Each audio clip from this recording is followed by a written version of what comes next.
텃밭 농사 처음 지을 때는 파라고는 양파와 대파만 알고 있었습니다.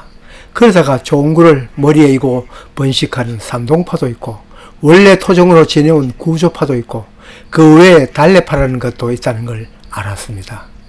정말 파라고는 대파만 있는 줄 아는 견문 좁은 손바닥 농부에게 눈을 넓혀준 분은 근처에 살고 있는 손바닥 농장 구독자분입니다.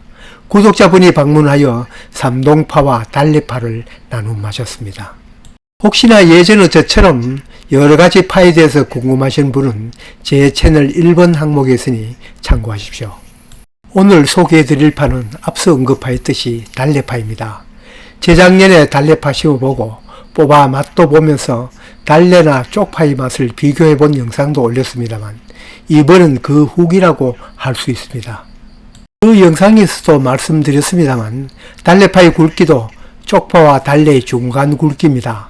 맛도 그 중간이라 할 수 있는데 정말 맛이란 주관적이어서 어떤 분은 달래의 향과 비교할 수 없다고도 하더군요. 그 뒤로도 우리는 계속 재배하면서 반찬으로 이용해 보았는데 결론적으로 쪽파를 버리고 달래파만 기르는 것도 그렇다고 쪽파만 심는 것도 아닌 두 가지 모두 텃밭에서는 쓰임새가 있다는 점을 안내하고 싶습니다. 쪽파도 나름대로 쓰임새가 많습니다. 김치 담을 때는 김치 속으로나 아니면 쪽파 김치 담는 것부터 시작하여 가을이나 봄에 부침개를 부쳐 먹으면 맛이 일품입니다.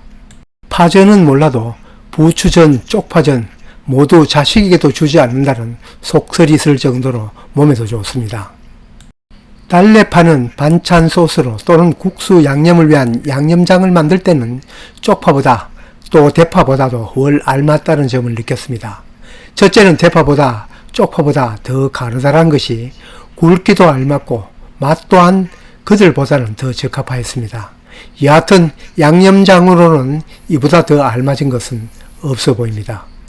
야생 달래 향에야 못 따라가지만 그래도 이른 봄에 달래파 뽑아 된장에 넣어 끓이면 그래도 봄을 느낄 수 있습니다.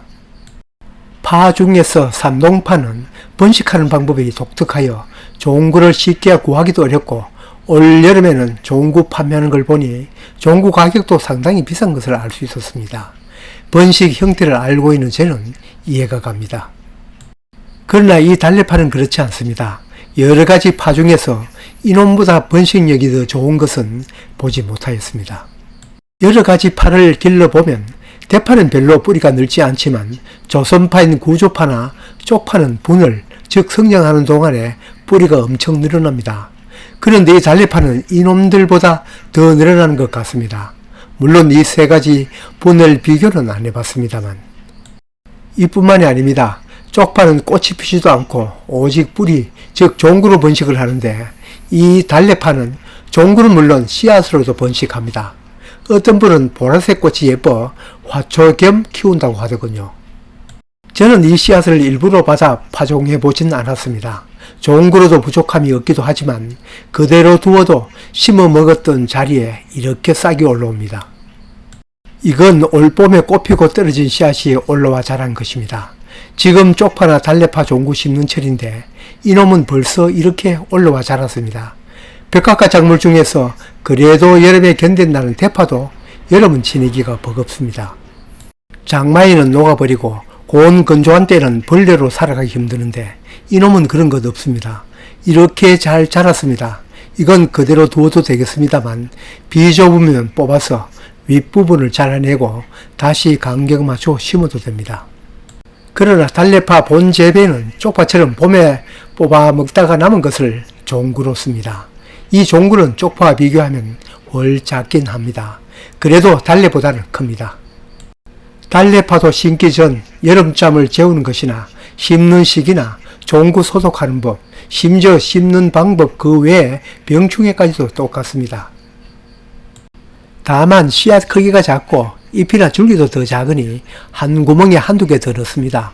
비록 분할은 더 많이 하지만 워낙 덩치가 작기 때문입니다. 인식도 쉽고 키우기도 쉽고 텃밭에 대파는 물론 쪽파도 심고 거기에다 이 달래밭까지 심으면 밥상 반찬이 더욱 향기로워질 것입니다.